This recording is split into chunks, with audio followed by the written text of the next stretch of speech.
നമുക്കിപ്പം അർജുൻ മട്ടന്നൂരും ജെയ്സൺ ചാമവളപ്പിലും അർജുൻ കല്യാടും ലേബി സജീന്ദ്രനും ടി വി പ്രസാദും റോഷിപാലും വി എസ് രഞ്ജിത്തും സന്ദീപ് രാജാക്കാടും സൈഫ് ന്യൂസ് അലിയാരും തത്സമയം ചേരുന്നുണ്ട്. എല്ലാവർക്കും ഒരു ഗുഡ് മോർണിംഗ്. പ്രിയപ്പെട്ട പ്രേക്ഷകരെ, നമ്മൾ ആദ്യം പോകുന്നത് അർജുൻ മട്ടന്നൂരിലേക്കാണ്. അനന്തു കൃഷ്ണന്റെ സ്വത്തുക്കൾ കണ്ടുകെട്ടാൻ നടപടി ആരംഭിച്ചിരിക്കുകയാണ് പോലീസ്. തട്ടിപ്പ് പണം ഉപയോഗിച്ച് വാങ്ങിയ 3 വാഹനങ്ങൾ പോലീസ് ഇപ്പോൾ കസ്റ്റഡിയിലെടുത്തിരിക്കുന്നു. 1000 കോടിയുടെ തട്ടിപ്പിൽ പണം എവിടെ നിക്ഷേപിച്ചെന്നും കൂടുതൽ പ്രതികളുണ്ടോ എന്നും പരിശോധിക്കുകയാണ് പോലീസ്.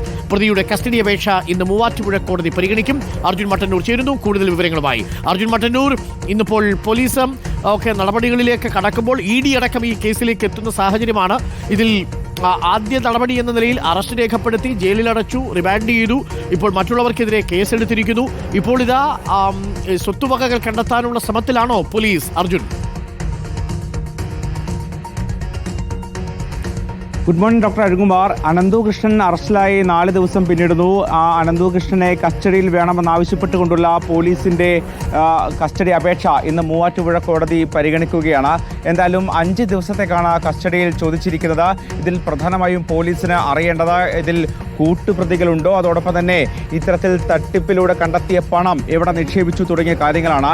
നിലവിൽ പോലീസിന്റെ അന്വേഷണത്തിൽ കൂടുതലും ഭൂമി നിക്ഷേപമായി ഇത്തരത്തിൽ സൂക്ഷിച്ചിട്ടുണ്ട് എന്നാണ് മനസ്സിലാക്കുന്നത്. ഇതിൽ തന്നെ തൊടുപുഴ, കുടയത്തൂർ, കൊളപ്രയിൽ ഉൾപ്പെടെ കോടിക്കണക്കിന് രൂപയുടെ പുതിയ സ്വത്തുക്കൾ വാങ്ങിക്കൂട്ടിയിട്ടുണ്ട് ഇയാളെന്നാണ് മനസ്സിലാക്കുന്നത്. അതോടൊപ്പം തന്നെ മുട്ടം, 7-ാം മൈൽ, ശങ്കരപ്പള്ളി, പാല തുടങ്ങിയ സ്ഥലങ്ങളിൽ ഭൂമി വാങ്ങാൻ വേണ്ടി കരാർ എഴുതാനിരുന്നു. അതോടൊപ്പം തന്നെ ഇത്തരത്തിലൊരു ടർഫ് നിർമ്മിക്കാൻ പദ്ധതി ഉണ്ടായിരുന്നു.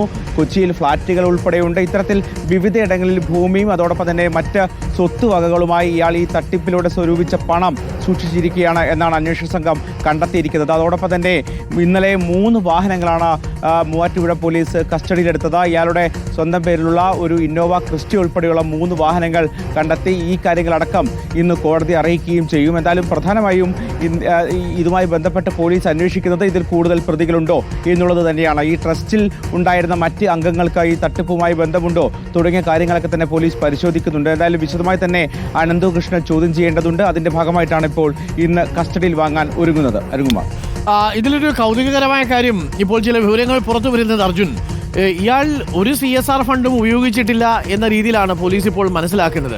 ആദ്യം പണം കൊടുക്കുന്നവരുടെ പൈസ ഉപയോഗിച്ച് കുറച്ച് വണ്ടികൾ വാങ്ങിച്ചു കൊടുക്കുന്നു. വീണ്ടും വരുന്ന പണങ്ങൾ തൻ്റെ അക്കൗണ്ടിലേക്ക് മാറ്റി ചെലവഴിക്കുന്നു. ഒരുപാട് സ്വത്തുക്കളൊക്കെ ഇയാൾ വാങ്ങിക്കൂട്ടിയിട്ടുണ്ടല്ലേ അർജുൻ?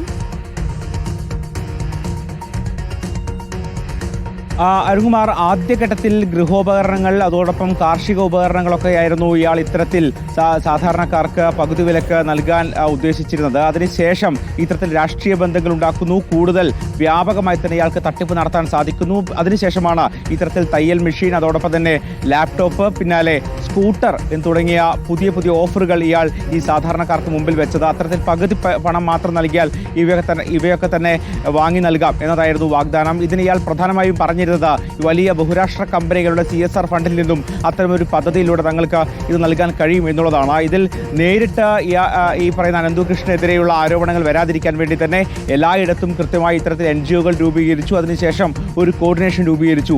ഇപ്പോൾ ഏറ്റവും കൂടുതൽ പ്രതിസന്ധിയിലായിരിക്കുന്നത് ഈ അനന്തു കൃഷ്ണനും അതോടൊപ്പം തന്നെ സാധാരണക്കാർക്കും ഇടയിലുള്ള ഈ NGOകൾ കൂടിയാണ്. ഇതിൽ പലരും ഈ തട്ടിപ്പ് അറിയാതെ ഈ വലയിൽപ്പെട്ടവരാണ്. അവരുടെ ഓഫീസുകളിലേക്കാണ് സാധാരണക്കാർ എത്തുന്നത്. പക്ഷേ ഏറ്റവും പ്രധാനപ്പെട്ട കാര്യം, ഈ CSR ഫണ്ട്, ഒരു കമ്പനിയുടെയും CSR ഫണ്ട് ഇതുവരെ അനന്തു കൃഷ്ണൻ ലഭിച്ചിട്ടില്ല എന്നുള്ളതാണ്. ഇയാൾ അറസ്റ്റിലായപ്പോൾ തന്നെ ഇക്കാര്യം പോലീസിനോട് സമ്മതിച്ചിരുന്നു. തനിക്ക് ഈ പണം റോൾ ചെയ്യാൻ വേണ്ടി താൻ ശ്രമിച്ചു, പക്ഷേ അത് വിജയിച്ചില്ല. അതുകൊണ്ടാണ് ഇത്തരമൊരു പ്രതിസന്ധി ഉണ്ടായത്. തനിക്ക് ഒരു CSR ഫണ്ടും ഇതുവരെ ലഭിച്ചിട്ടില്ല എന്നാണ് അനന്തു കൃഷ്ണൻ പോലീസിനോട് ആദ്യഘട്ടത്തിൽ അറസ്റ്റിലാവുമ്പോൾ തന്നെ മൊഴി നൽകിയത്. ഓക്കെ, എന്തായാലും വലിയ തട്ടിപ്പാണ് പുറത്തു വന്നത്. ഇയാൾ ആദ്യഘട്ടത്തിൽ ഒരു കൂണിന്റെ കൃഷിയെക്കുറിച്ച് ഒരുപാട് പ്രഭാഷണങ്ങളൊക്കെ നടത്തിയിരുന്നു. അത്രേ കൂൺ കൃഷിയെക്കുറിച്ച് ക്ലാസ് എടുത്താണ് 10ാം ക്ലാസ്സിലൊക്കെ പഠിച്ചു കഴിയുന്ന സമയത്ത് ഇയാൾ ശ്രദ്ധിക്കപ്പെടുന്നത്. അങ്ങനെ അവിടുത്തെ ഒരു നേതാവുമായിട്ട്, ഇങ്ങനെ പ്രമീള ദേവിയാണെന്ന് തോന്നുന്നു, അവർക്കും ഈ പറയുന്ന കൂൺ കൃഷിയെക്കുറിച്ചുള്ള പഠന ക്ലാസ്സുകളൊക്കെ എടുത്തു കൊടുക്കുകയും പിന്നീട് വനിതാ കമ്മീഷന്റെ ഭാഗമായിട്ടൊക്കെ പ്രവർത്തിക്കുകയും ഒക്കെ ചെയ്തു എന്നാണ് ആരോപണമുള്ളത്.